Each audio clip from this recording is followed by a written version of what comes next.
stalker who wrote 8 letters to ex-Newsnight presenter Emily Maitlis and her mum to express his unrequited love for her has been found guilty of attempting to breach a restraining order for the 20th time. Edward Vines, who has had a 3-decade obsession with the journalist, attempted to send the letters he had written from HMP Nottingham between May 2020 and December 2021. In one of his letters, Vines wrote that he would continue to brood and to write letters in prison unless she spoke to him about her behavior in 1990, Nottingham Crown Court heard. It took under 2 hours for jurors to accept the prosecution's case after they were told he systematically and with increasing frequency breached 2 separate restraining orders imposed on him in 2002 and 2009, with 12 previous breaches to his name and 7 separate prosecutions.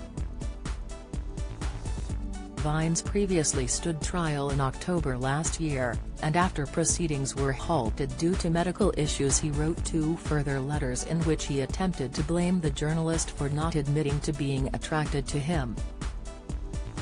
As the verdicts were returned on Monday, the defendant showed no emotion and looked straight ahead before being taken away by prison officers. He had denied all 8 charges.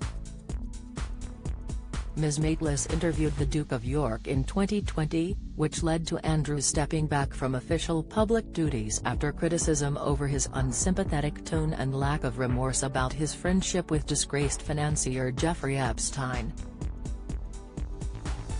A jury panel of 7 women and 5 men rejected Vines's claims that he never intended the letters to reach the Maitlis family after he told the court he wanted a jury to see the letters so that they can hear my views and that Emily owes me an apology.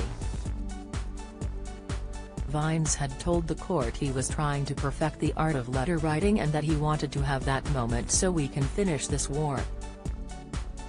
Prosecutor Ian Way spoke of the defendant's insatiable desire to speak with the BBC presenter while he was giving evidence, with Vines admitting he would send letters to her if he was freed from prison. Jurors were also told of how Vines had breached the restraining order on 12 previous occasions, including letters and emails addressed to Ms. Maitlis at the BBC. For the final 2 of his previous breaches, Vines was jailed for 3 years after a judge said he feared there was no sight of this ever ending, describing the defendant's behavior as a lifelong obsession. In his prosecution opening, Mr. Way said, "This case has a long and unhappy history. For a period in excess of 3 decades, the defendant has demonstrated a persistent and obsessive fixation with the BBC journalist and broadcaster Emily Maitlis, whom he met at university in the 1990s.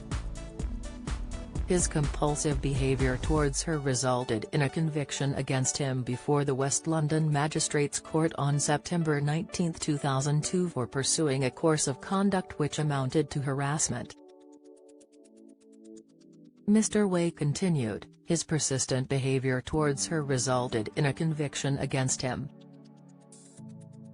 That resulted in the first of 2 restraining orders imposed against him. Since that time he has, the prosecution assert, systematically, and with increasing frequency, attempted to breach that order. He can't let go of something that he perceived was a wrong to him 30 years in the past and that, we say, is what is driving him.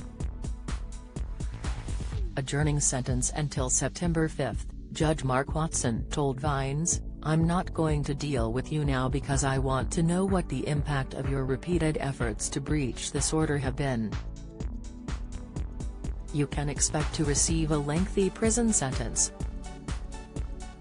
You have repeatedly told this jury and told others to whom you have spoken, that your intention is to continue to attempt to contact Emily Maitlis. Until the sentencing hearing, Mr. Vines, you will remain in custody."